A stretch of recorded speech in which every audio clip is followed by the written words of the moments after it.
Alright, so I know I said that I intended to take a bit of a break while I'm acclimating myself to new software, and I still intend to do so. However, I just saw several people I know share this video to their Facebook walls. I'm certain more than a few of you have already seen it, and there was no way I couldn't respond.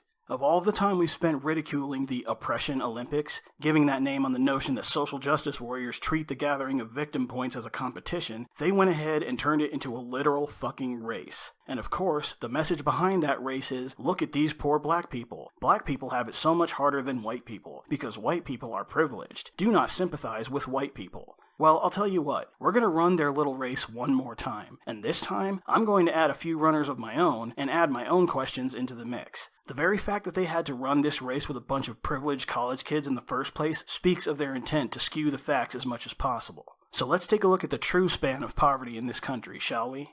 Hey, line up! Line up! Everybody line up! We're about to race! Everybody line up!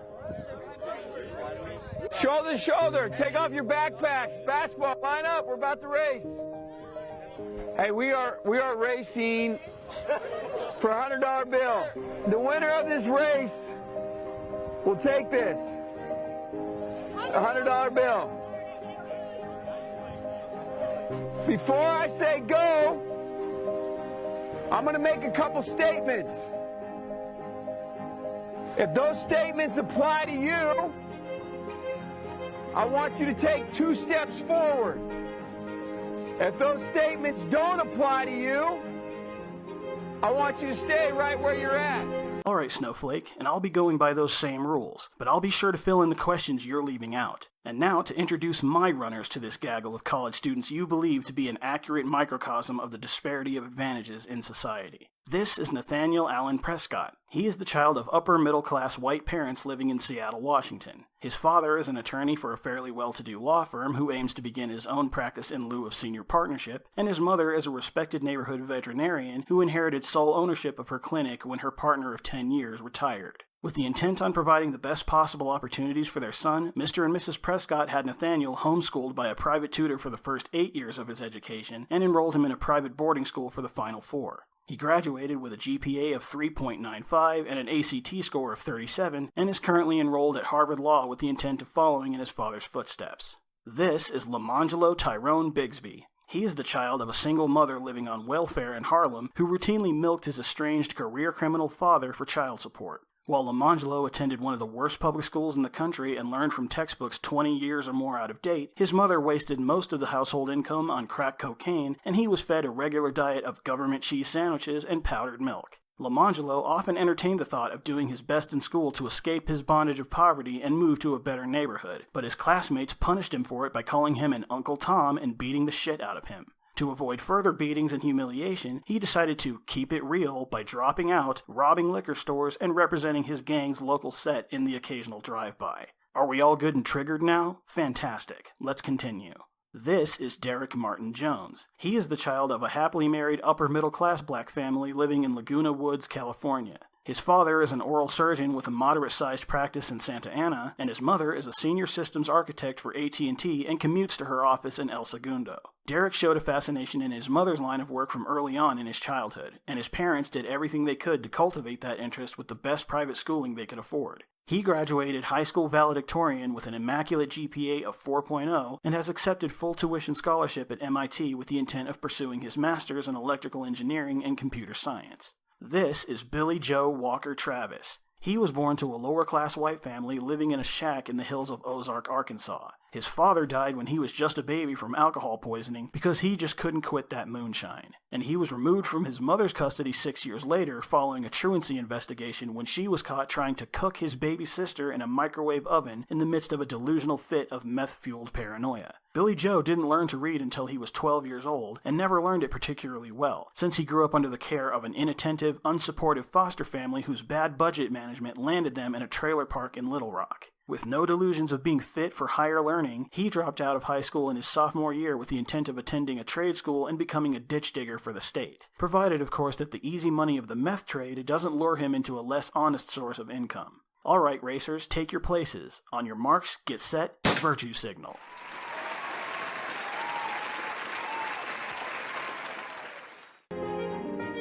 Take 2 steps forward. if both of your parents are still married? Alright, take 2 steps forward if you were never told to shut up by politicians and campus authorities on the grounds that someone with your skin color should not have the right to speak. Take 2 steps forward if you grew up with a father figure in the home. Take 2 steps forward if you were born into wealth. Take 2 steps forward if you had access to a private education. Take 2 steps forward if property value in your neighborhood never took a nosedive because your family moved in. Of those who did not step forward, take 2 steps back if it wasn't blamed on racism. Take 2 steps forward if you had access to a free tutor growing up. Take 2 steps forward if children of your race were ever the subject of concern for bettering our country's standards of public education. Take 2 steps forward if you've never had to worry about your cell phone being shut off. Take 2 steps forward if the police shooting a member of your race sparks moral outrage. Take 2 steps forward if you've never had to help mom or dad with the bills. Take 2 steps forward if affirmative action has ever landed you a job. Take 2 steps back if affirmative action has ever fucked you out of a job. Take 2 steps forward if it wasn't because of your athletic ability, you don't have to pay for college. Take 2 steps forward if you are eligible for scholarships based purely on the color of your skin. Take 2 steps forward if you never wondered where your next meal was going to come from.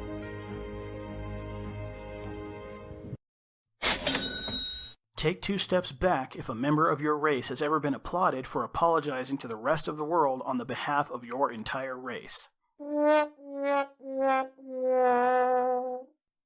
I want you guys up here in the front just to turn around and look. Yes, let's go ahead and look at those who were left in the dust. See poor Billie Jo back there? Not only did he never take a single fucking step forward, he was actually forced to take several steps back precisely because of the bullshit assumptions you are making about his privilege based on the color of his skin. Every statement I've made has nothing to do with anything any of you have done. Has nothing to do with decisions you've made. Everything I have said has nothing to do with what you've done.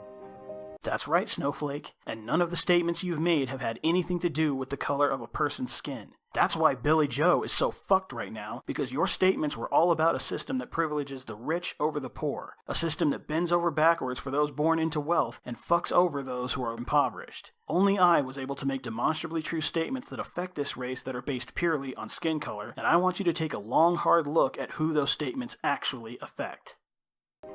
We all know these people over here have a better opportunity to win this $100. Does that mean these people back here can't race? No. We would be foolish to not realize we've been given more opportunity. We don't want to recognize that we've been given a head start.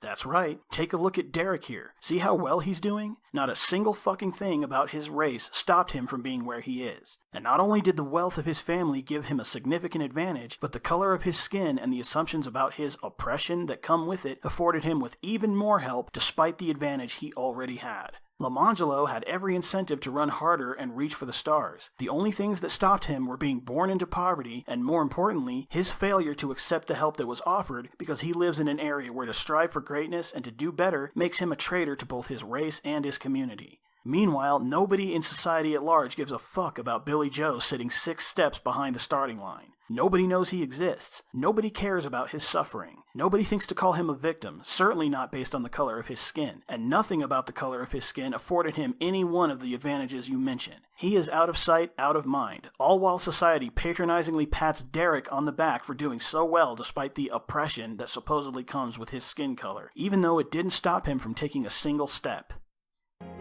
But the reality is we have. Now, there's no excuse. They still got to run their race. You still got to run your race.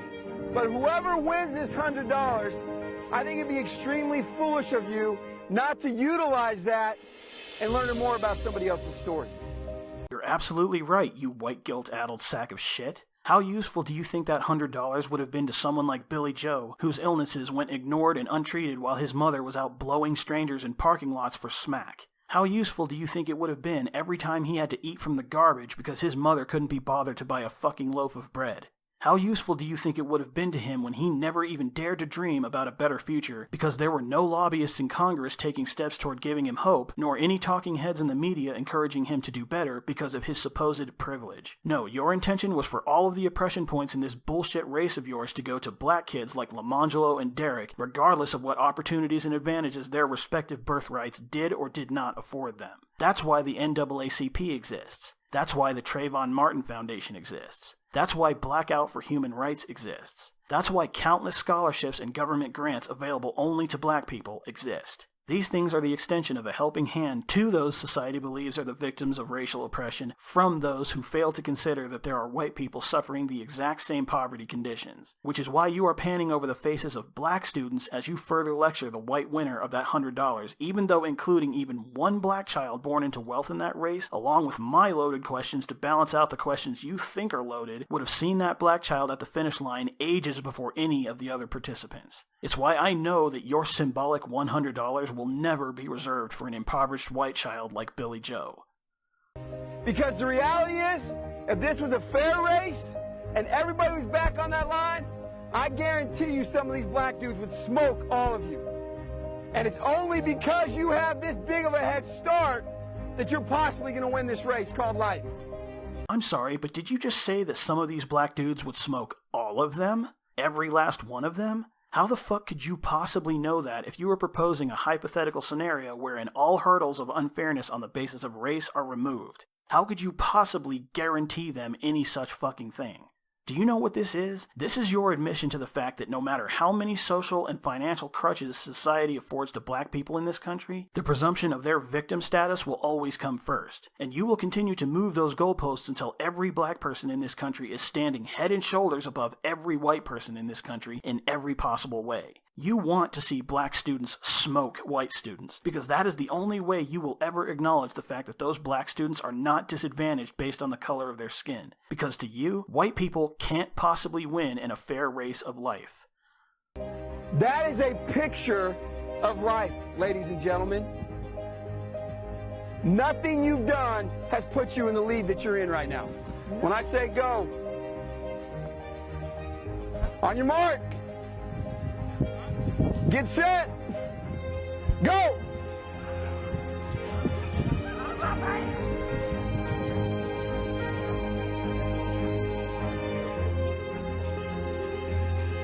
This is not a picture of life, Snowflake. This is a picture of your baseless assumption based on your faulty correlation of wealth with race. And even in this sample you are so certain represents the entire nation, a sample based purely on your questions alone, I still see quite a few white students standing pretty damn close to the starting line before you gave them the go-ahead to start running. And that's a fact that you're trying to hide with the camera angles that you chose. Angles which you tried to establish by continuing to ask questions until every last fucking face at the head of that pack was white. Get this through your fucking head, asshole. There are only two reasons why most of the wealthy families in this country are white. One is because there are over 4 times more white people in this country than black people. The other is because of those black people who do live in this country, a large percentage of them are held back by toxic, repressive standards of racial loyalty. If you hear a white person admonish another poorer white person as a traitor to his race, you would call him a racist without question. And yet, nobody thinks to hold black people who say the same thing to wealthier black people to the same standard.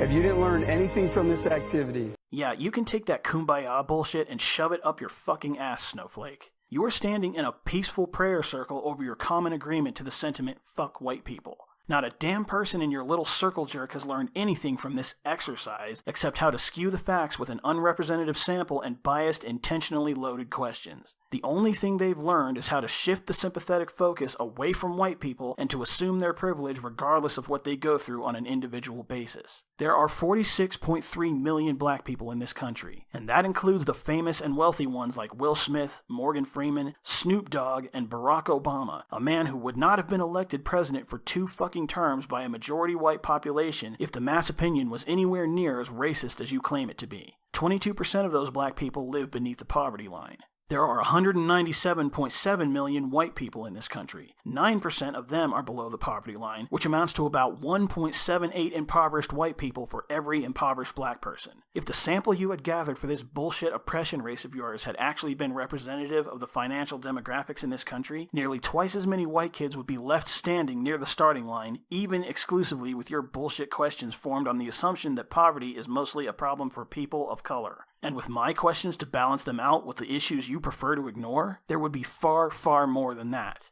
There is no financial oppression of black people in this country. There are no laws that advantage white people at the expense of minorities in this country. But there are plenty that advantage minorities at the expense of white people, and every last one of them was put there on the assumption that white people are somehow privileged and immune to hardship.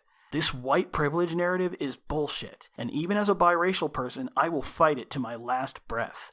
This garbage video has been making the rounds on social media pretty rapidly, so if you agree with what I've said here, please feel free to share the link in the comments section everywhere you find it. And do the same with any other video debunking it, as I have no doubt that there have been several others and that there will be many more.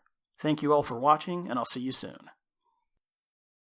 Thanks for watching, guys. If you like what you saw here, have a look at my other videos and leave me your thoughts in the comments. If you support my message, then please like, favorite, and subscribe. If you'd like to help this channel improve, you can reach out to me on Twitter or on Facebook with any suggestions. And if you'd like to support me more directly, please consider following me on Patreon. Links in the description. Thanks again, and I'll catch you all in my next video.